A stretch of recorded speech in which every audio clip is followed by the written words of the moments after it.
They told us humanity was fragile, that we would never matter. But when the universe demanded we kneel, we stood taller. Chapter 1. The Whisper. It began with a whisper in the void, a signal so faint that Dr. Elena Vasquez almost dismissed it as cosmic background radiation. But something about the pattern made her pause, her coffee growing cold as she stared at the readouts from the Jupiter Research Station.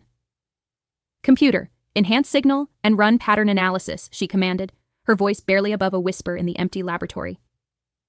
Outside the reinforced windows, Jupiter's great red spot churned like an ancient eye, watching, waiting. The computer's response chilled her to the bone. Pattern identified. Signal contains mathematical progressions suggesting artificial origin. Estimated age, 2.7 million years. Signal strength increasing exponentially. Elena's hands trembled as she reached for the emergency communication console. This wasn't just first contact. This was something far older, far more dangerous than anything humanity had imagined. The probe materialized 3 days later, emerging from hyperspace with a presence that made every sensor on the Jupiter station scream warnings. It was beautiful in its terrible perfection. A crystalline structure the size of Manhattan, pulsing with energies that bent space around it like a lens. When it spoke, its voice reached every communication device in the solar system simultaneously. "Greetings, young civilization. We are the architects of order. Your species has been evaluated." The words that followed would haunt humanity's dreams for generations. Assessment complete. Growth rate excessive. Technological advancement unstable. Resource consumption unsustainable. Conclusion. Pruning required. Countdown initiated. 6 solar rotations remain. President Chen's face was ashen as she addressed the emergency session of the United Earth Council. The holographic display showed the probe's position, a gleaming threat hanging in space like a sword over humanity's neck. "Ladies and gentlemen," she began, her voice steady despite the magnitude of what she was about to announce, "we are not the first. Our xenoarchaeologists have identified 17 civilizations within a 50-light-year radius that simply disappeared. All at the height of their technological development, all within the last 3 million years. The silence in the council chamber was deafening. Finally, Ambassador Kowalski from the Mars colonies spoke. "What are our options?" Chen's laugh was bitter. "According to the probe's transmission, we have 3 choices. Accept termination gracefully, attempt evacuation beyond their monitoring range, approximately 100 light-years, or resist and face immediate annihilation." "And the 4th option?" asked General Morrison, his weathered face grim. "The 4th option," Chen replied, "is the one they didn't offer. We fight." Chapter 2. The Gathering Storm. The next 72 hours transformed human civilization. Every space-capable vessel was recalled, every shipyard converted to military production. The Luna construction platforms, previously building luxury cruise ships, now churned out frigates with hulls of hardened steel and desperate innovation. Commander Marcus Webb stood on the bridge of the UES Defiance, watching the ragtag fleet assemble. Cargo haulers retrofitted with missile pods. Mining vessels armed with industrial lasers. Even the old generation ships, those ancient vessels that had carried the first colonists to Mars and Europa, were being stripped down and rebuilt as fighting platforms. "Sir," reported Lieutenant Commander Sarah Kim, "the fleet count stands at 847 vessels. Most are civilian conversions, but the Mars Defense Corps has contributed 12 proper warships." Webb nodded grimly. Against an enemy that had pruned 17 civilizations, their improvised armada looked pitiful. But it was what they had. The strategy was simple in its desperation. Swarm the probe with everything they could throw at it, hoping sheer numbers could overwhelm whatever defenses the architects had installed. It was David facing Goliath, except David had 847 slingshots and the stubborn refusal to accept defeat. Dr. Raj Patel worked frantically in his laboratory aboard Ceres Station, trying to understand the physics behind the probe's technology. The energy readings made no sense. The probe seemed to be drawing power from quantum fluctuations in space itself, tapping into the zero-point field that physicists had theorized but never successfully harnessed. "If we could disrupt their power source," he muttered to his AI assistant, "create some kind of quantum interference." "The probability of success remains minimal," the AI replied in its maddeningly calm voice. "Their technology appears to be approximately 2.7 million years ahead of our current capabilities." "Since when has probability stopped humans from trying the impossible?"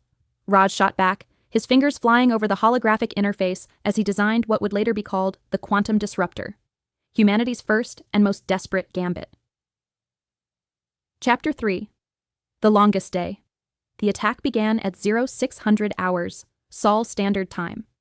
Every human being in the solar system watched as their fleet approached the probe, a cloud of metal and determination against the perfect, terrible beauty of architect technology. Webb's voice echoed across every ship. This is it, people. They think we're fragile. They think we're nothing. Today, we show them what fragile really means. Fragile means we have nothing left to lose. Fragile means we fight harder than anything else in this universe. All ships, attack pattern Delta, make them remember us. The probe's response was swift and terrible. Beams of coherent energy lanced out, turning ships into expanding clouds of plasma.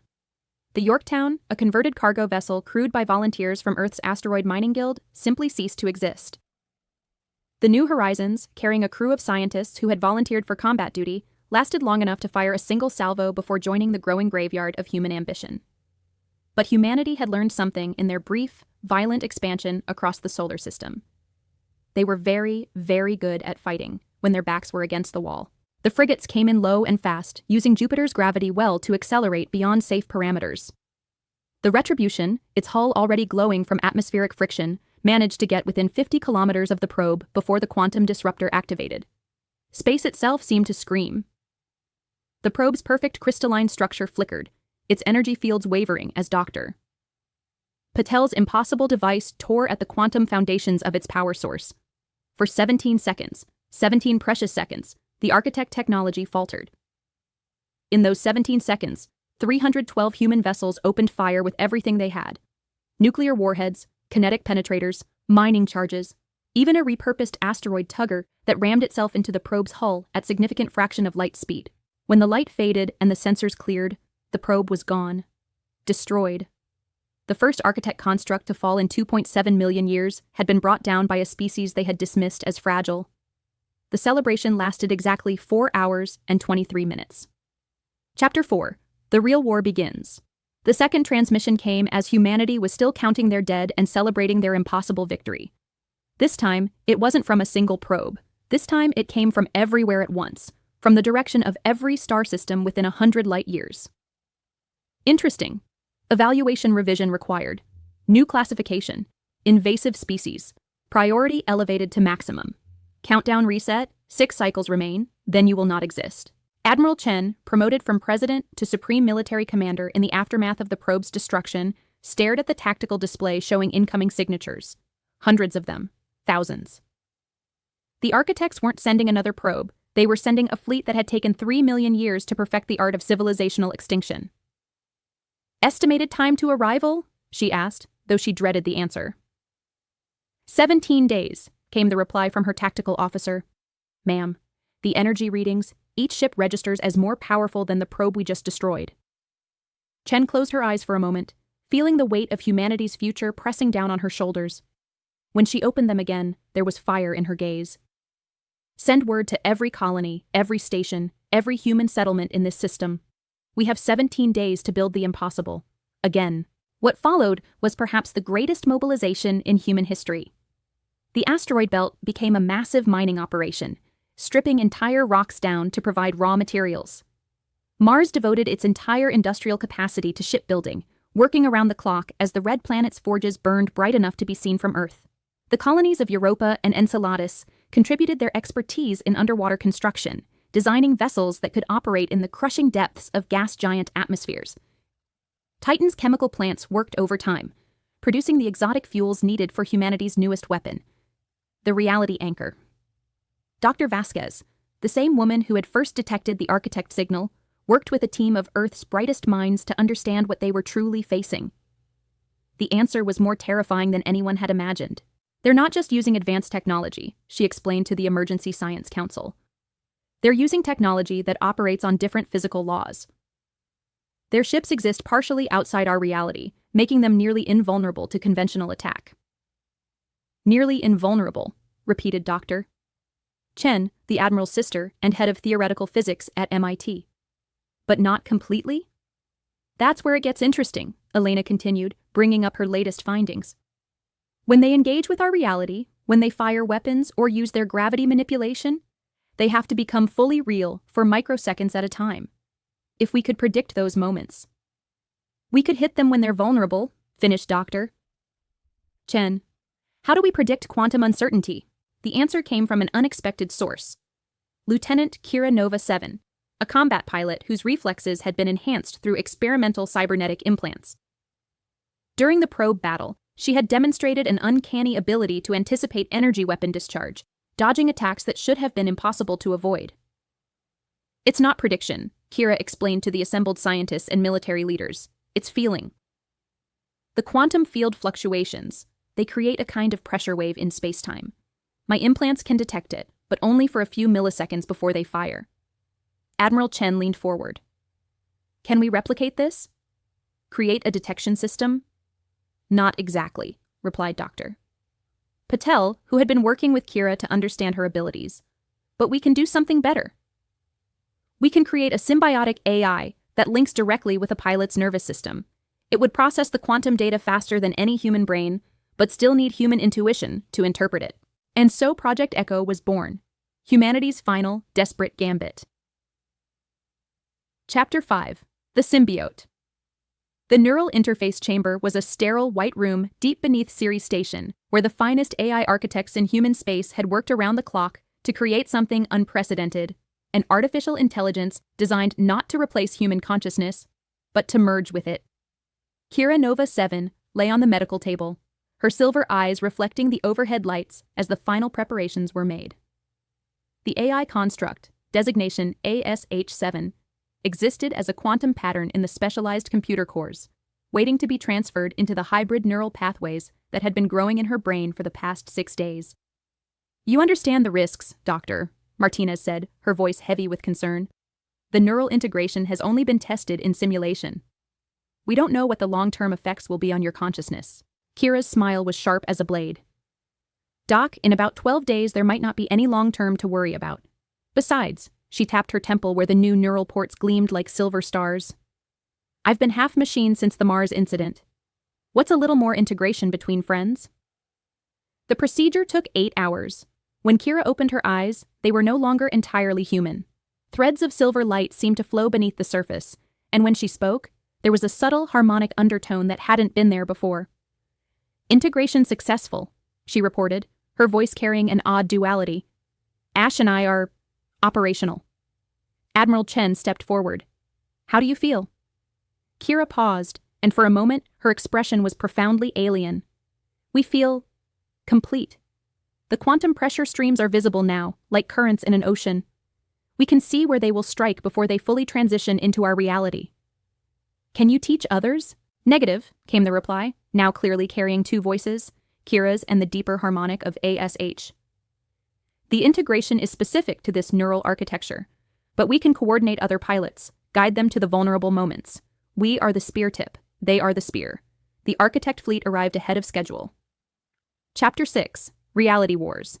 They came not as ships, but as tears in space-time itself, wounds in reality that bled impossible energies. The first wave materialized near Neptune, their presence causing gravitational anomalies that sent the planet's moons spinning into new orbits. Kira Nova 7 stood in the command center of the UES Endurance, humanity's newest and most advanced warship. Her consciousness split between her physical body and the quantum realm where ASH processed probability cascades at light speed. Fleet status report, she called out, her voice carrying the harmonic resonance of her AI symbiote. 2,417 vessels ready for engagement, reported Captain Foster. Every human ship in the system, plus the new reality anchors. The reality anchors were humanity's answer to the architect's dimensional manipulation. Massive installations that could stabilize local spacetime, forcing the enemy ships to exist fully in baseline reality. They had taken every rare Earth element in the solar system to build, and no one was entirely sure they would work.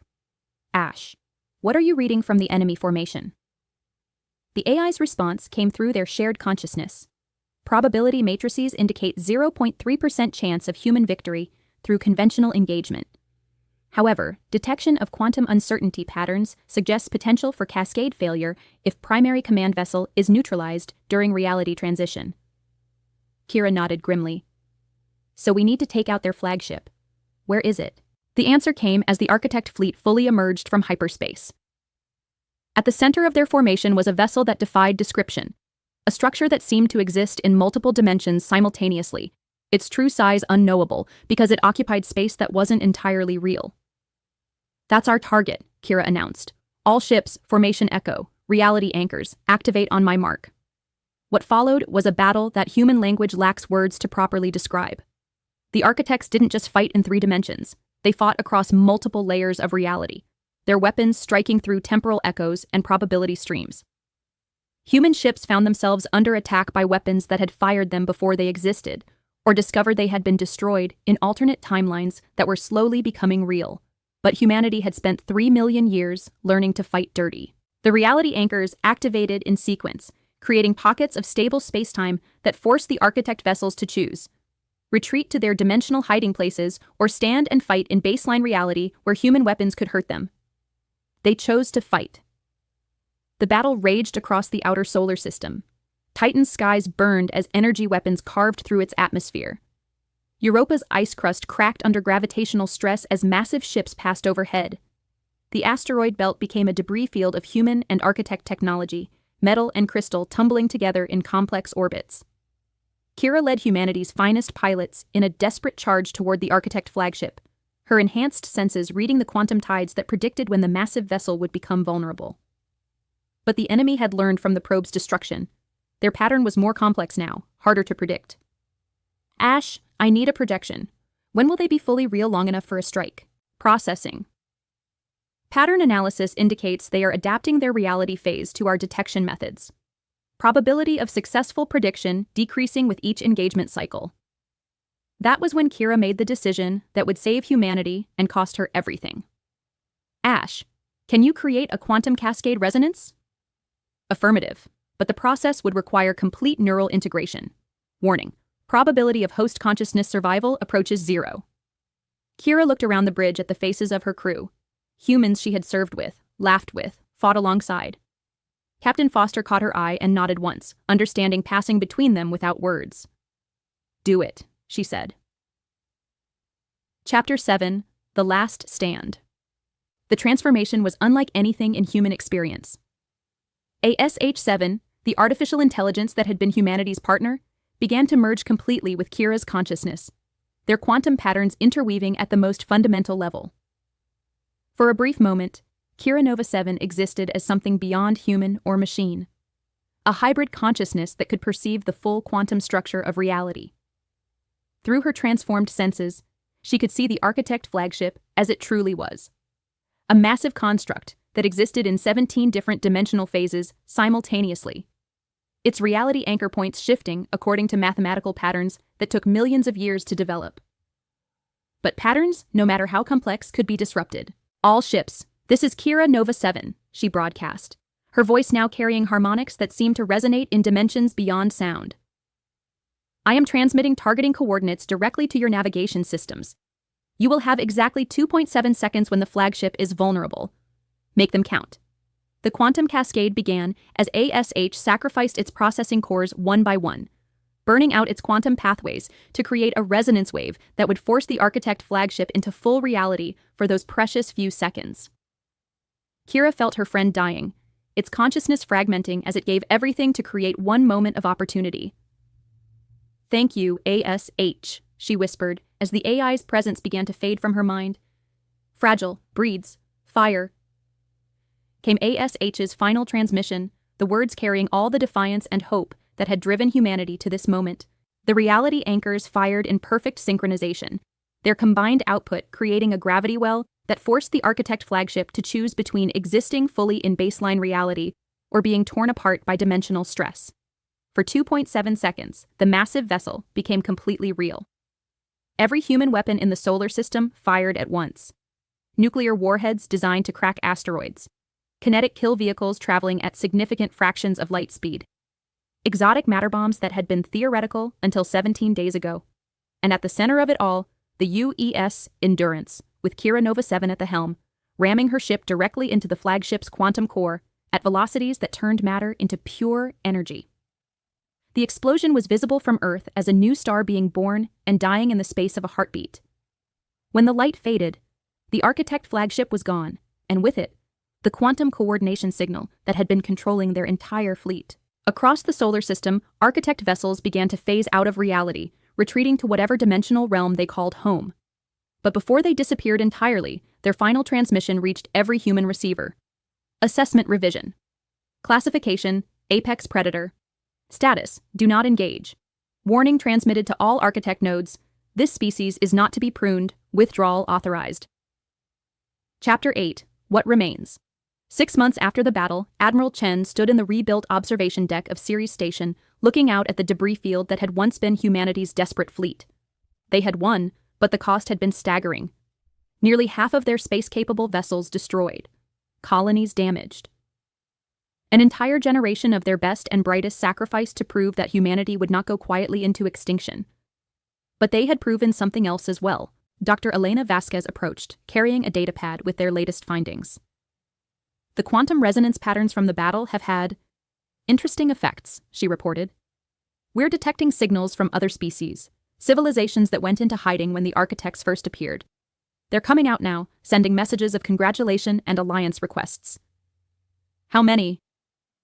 47 so far, and the number keeps growing. It seems the galaxy has been waiting 3 million years for someone to bloody the Architect's nose. Chen nodded slowly. And Kira? Elena's expression grew complicated. She's alive. The neural integration process left her changed. She claims she can still feel ASH's presence sometimes, like an echo in her mind.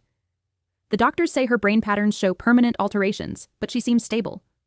She's requested assignment to the new Deep Space Reconnaissance Division. Approved, Chen said immediately. After what she's done, she can have any assignment she wants. They stood in comfortable silence for a while, watching the salvage ships work to recover what could be saved from the battle. Finally, Elena spoke again. The other species are asking what we want in return for showing them that the Architects could be defeated. Chen's smile was sharp. Tell them we want what we've always wanted. To be left alone to grow and explore and make our own mistakes. And if anyone tries to prune another species. She gestured toward the debris field. Well, they've seen what happens to gardeners who get too confident. Chapter 9. The New Galaxy. 2 years later, Kira Nova 7 stood on the bridge of the UES Pioneer, humanity's first faster-than-light vessel, built using technology shared by their new galactic allies. Her eyes still carried those threads of silver light, and sometimes crew members swore they could hear 2 voices when she spoke. Captain, reported her communications officer, we're receiving a distress signal from the Kepler 442 system. It's the Valian Republic. They're under attack by an unknown force. Kira studied the tactical display, her enhanced senses reading patterns in the data that normal humans would miss. Unknown force, or are the Architects back? Analysis suggests neither, ma'am. Energy signatures are consistent with a species called the Harvester Collective. According to our xenobiological database, they're a post-biological civilization that converts organic matter into computational substrate. So they want to turn the Valians into computer parts. Kira's voice carried a familiar harmonic as ASH's echo resonated through her words. Well, we can't have that. Set course for Kepler 442, maximum burn, and send a message to Earth. Tell them we might need backup. Message to send, Captain? Kira's smile was sharp and warm at the same time, carrying all the contradiction that made humanity so dangerous to those who underestimated them. Tell them that the galaxy's newest apex predators have found someone else who needs to learn about respecting other people's right to exist. As the Pioneer jumped to faster-than-light speed, its wake rippled through dimensions that the Architects had once thought they controlled. Across the galaxy, other civilizations watched and remembered the lesson humanity had taught, that sometimes the most dangerous species was the one everyone thought was too fragile to matter. The Harvester Collective would learn this lesson soon enough. And in the deepest reaches of space, in dimensions beyond normal reality, the Architects maintained their watch and sent out a new message to all their kind. The fragile ones have become something else. Do not engage. Do not provoke. Do not prune. They burn too bright. Epilogue. The fire spreads. Dr. Elena Vasquez, now director of the Galactic Contact Initiative, stood before the United Earth Assembly 5 years after the Architect War. Behind her, a holographic display showed the current state of the galaxy. Dozens of civilizations emerging from hiding, trade routes opening, and in 17 different sectors, human ships standing guard over species that had been marked for extinction by forces that thought themselves gods. The hegemony of iron learned last month that humanity doesn't appreciate slavers, she reported to the assembled delegates. The Void Cult discovered 2 months ago that we take a dim view of species that eat sentient beings, and just this week, the architects themselves sent an interesting message. She activated a new hologram, the familiar crystalline beauty of an architect probe, but smaller somehow, less imposing. They're requesting trade negotiations. It seems that 3 million years of pruning civilizations has left them with a serious cultural stagnation problem. They want to learn from us about art, about music, about the kind of chaotic creativity that comes from being, in their words, beautifully, dangerously fragile. The assembly erupted in laughter, not the bitter laugh of desperate survivors, but the warm laughter of a species that had found its place in the universe. "So what's our response?" asked Delegate Morrison, the general's daughter who had inherited her father's practical nature. Elena's smile carried echoes of Kira Nova 7's defiant grin, of Admiral Chen's determination, of every human who had ever looked at impossible odds and decided to fight anyway. "We tell them the same thing we tell everyone now," she said. "Treat others with respect, help those who need help, and never, ever assume that fragile means weak, because we are humanity. We are fragile, and fragile." She paused, letting ASH's echo carry through her words. Fragile breeds fire. Outside the assembly hall, Earth turned in its orbit around a star that had watched the birth of something new in the galaxy, a species that had turned their greatest weakness into their most terrifying strength. And across the cosmos, in 1,000 systems where 1,000 different civilizations were learning to stand up for themselves, the lesson burned bright. When the universe demands you kneel, stand taller. When they call you fragile, burn brighter. And when they think you don't matter, prove them wrong with fire. The end. If this story made you proud to be human, remember, we are all fragile, and that's exactly what makes us strong. The universe is vast and often cold, but it has never seen anything quite like the fire that burns in the hearts of those who refuse to surrender. We are humanity, we are fragile, and we are magnificent.